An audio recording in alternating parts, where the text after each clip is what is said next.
అనుకోకుండా పరిచయమైన వాళ్ళతో బంధం చాలా విచిత్రంగా ఉంటుంది. ఎలా అంటే వారితో కలిసి ఉండే వీలుండదు, విడిపోవడానికి మనసు రాదు.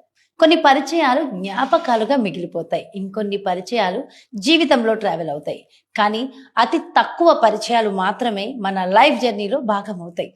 నమ్మితే ప్రాణమైనా ఇస్తాను అంటారు కొందరు. మనల్ని నమ్మి మనతో అనుబంధం పెంచుకున్న వాళ్ళకి ప్రాణం ఇవ్వాల్సిన అవసరం లేదు. కానీ నమ్మిన వాళ్ళని ఎప్పటికీ మోసం చేయకుండా ఉంటే అంతే చాలు. మనం కావాలనుకునే బంధాన్ని భద్రంగా చూసుకోవాలి. మనమే లోకం అనుకునే బంధాన్ని ప్రాణంగా నిలుపుకోవాలి. కొన్ని కోట్ల జనాభా కలిగిన ఈ ప్రపంచంలో చాలా తక్కువ మందే మనకు పరిచయం అవుతారు. ఇంకా తక్కువ మంది మన ఆత్మీయులు అవుతారు. అతి తక్కువ మంది మాత్రమే మనకి బంధువులు అవుతారు. ఒక్కరు మాత్రమే మనలో సగం అవుతారు. ఇదే రుణానుబంధం. మరి మీరేమంటారు ఫ్రెండ్స్? ఈ వీడియో నచ్చితే లైక్ చేయండి, షేర్ చేయండి. మీ అభిప్రాయం ఏంటో కామెంట్స్ రూపంలో తెలియజేయండి.